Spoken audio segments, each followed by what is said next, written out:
Aritmiyani diagnostikasi, ya'ni qanaqa turda tashxis qilish kerak degan murojaatlarga javobim, bizani kasalliklar asosan kasallik bezovta qilayotgan payti uni ushlash kerak, ya'ni diagnostika qilish kerak. Hamma aritmiya ham har doim ham chiqavermaydi. O'sha chiqqan paytda aritmiyani ushlash kerak. Bu uchun bir nechta tekshiruv metodlarimiz bor. Bu eng oddiysi EKG. EKGda aritmiya, demak, yuragi to'satdan tez uryaptimi, o'sha payt EKG tushib olsa, o'sha EKGni o'zi bizga diagnoz qo'yib, demak, qanaqa davo tavsiya qilishimizga yetarli bo'ladi. Qolgan chuqur tekshiruvlarning hojati yo'q. Lekin ba'zi bir bemorlarda o'sha muddat, ya'ni kasallik bezovta qilayotgan muddat EKG ga borishga ulgurmaydi, EKG ga tusha olmaydi. Bunaqa turdagi bemorlarga biz aytamiz, Holter tekshiruvini qildiring. Ya'ni 1 sutkalik, 2 sutkalik Holterlar bor. Ya'ni 1 sutka davomida bemorga demak yopishtiriladi, bemorning yurak urishi polni demak zapis qilinadi. Agarda o'sha 1 sutka, 2 sutkaning ichida bemorda shikoyatlari bo'lsa, bemor shikoyatlar vaqtini o'zini demak kundaligida yozish kerak. Masalan, 18:25 da yuragim to'satdan tez urdi yoki 20:20 da boshim aylandi degan shikoyatlarni yozadi.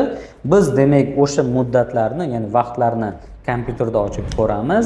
Agarda aritmiyani o'sha paytda ushlay olsak, demak o'shani o'zi bizga yetarli, qolgan etaplarga o'tmaymiz. Lekin ba'zi bir bemorlarda shunaqa turdagi aritmiyalar bezovta qiladi, uni EKG da ham, Holterda ham ushlashning imkoni bo'lmaydi. Bunaqa turdagi bemorlarga biz demak elektrofiziologik tekshiruvni tavsiya qilamiz. Ya'ni bemorni qanaqadir yurak tez urishi bezovta qiladi yoki bemorda qanaqadir bosh aylanib hushdan ketish holatlari bor, lekin o'sha paytda hech qanaqa bu narsa dokumentatsiya qilinmagan yoki EKG da yoki Holterda. Bunaqa narsani biz elektrofiziologik tekshiruvda buni maqsadi nima? O'sha holatni bizga chaqirishimiz kerak. Taxikardiya bo'lsa, taxikardiyani chaqiramiz. Agarda bosh aylanib hushdan ketadigan holat bo'lsa, o'sha holatni chaqirishimiz kerak va o'shanda bizada demak bemor operatsion stolda polni EKGlar, yurakni ichida endogrammalar, hamma narsa yoziladi. Muammo chaqiriladi va o'shanda demak diagnostika qilinadi.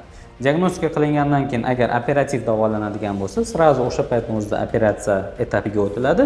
Agar yo'q bu narsa dori orqali davolanadigan bo'lsa, diagnostika etapi tugaydida bemorga dorilarni berib, bemorni uyiga javob beramiz. Shu uchun demak aritmologiyada eng ko'p qo'llaydigan mana shunaqa 3 ta metodimiz bor.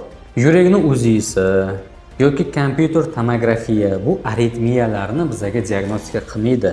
Bir xil bemorlar bor, mana bu eho qildiradi, yurakni o'ziga qildiradi-da, olib keladi. Menda aritmiya bor, tekshirib qo'ying. Keyin bemorga Holterni tekshirgandan keyin bemor sal bu narsa bemorga yoqmaydi, yana tekshiruvdan o'tishim kerakmidi? Yurakni o'zisi bu faqat yurakni bizga tuzilishi haqida informatsiya beradi. Yurak urishi bo'yicha informatsiya bermaydi. Uni devorlari, klapani, eshigi, derazasi to'g'risida informatsiya beradi.